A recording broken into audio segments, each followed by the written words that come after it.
So Panini's been scamming us for a long time.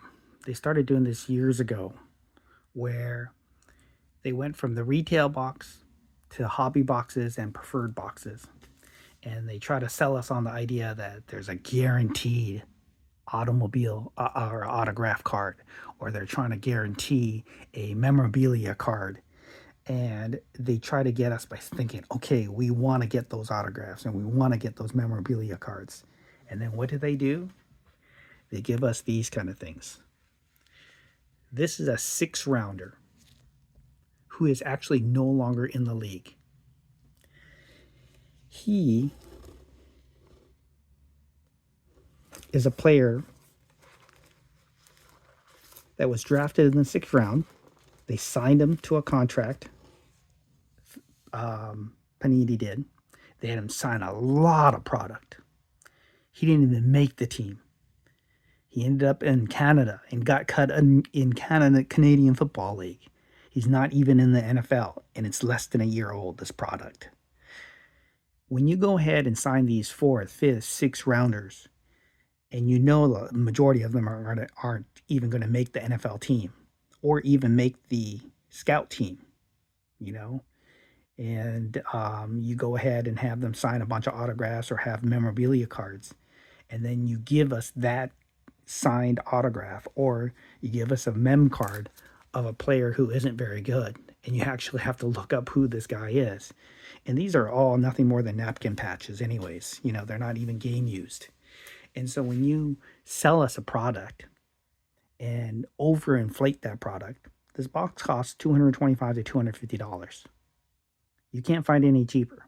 You may have listed it for $150 or $125 initially, but you sell them directly to wholesalers and breakers and wholesale companies that just inflate the price automatically.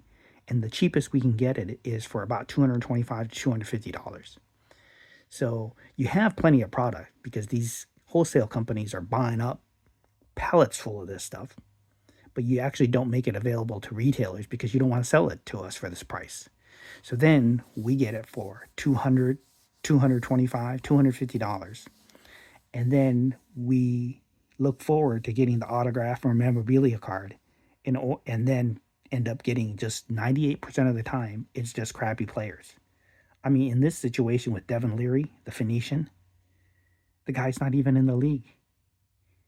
This is this year's product, and it's a no-name player. The memorabilia cards, they're nothing more than just pieces of thick cardboard. Then you gave me a couple number cards. First of all, you only gave me 3 number cards.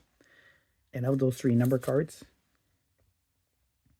you give me 2 Jim Everett's, a guy who's not even a Hall of Famer, but let alone he's a retired player who's not very good. I don't want those. And then you give me a lineman, Brandon Fisk's, a numbered card. So it's hard enough to get numbered cards, but then you give me numbered cards of players that are not any good, that nobody actually really wants. And then you fill up these cards. There's not that many cards in there to begin with, and you fill them up with a lot of base cards. I mean, there's not that many cards in this box, and you give me all these coaches. I mean, come on now. Let's be serious here.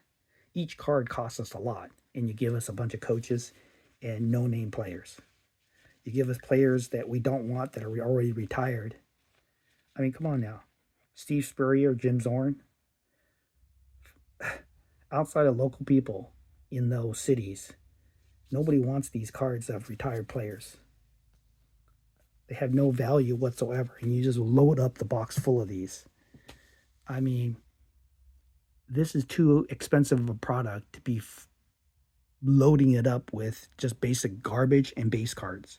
And then when we do finally unwrap our autograph card and memorabilia card, you give us just crappy cards. It's a scam because when you have a 6 rounder sign a bunch of products and then you pump them full in the preferred and hobby boxes, that's nothing more than a scam. Panini, you should be ashamed of yourself. You're basically stealing money from people and tricking people. There's no other ways to look at it. You trick people and deceive people and cheat people. Terrible.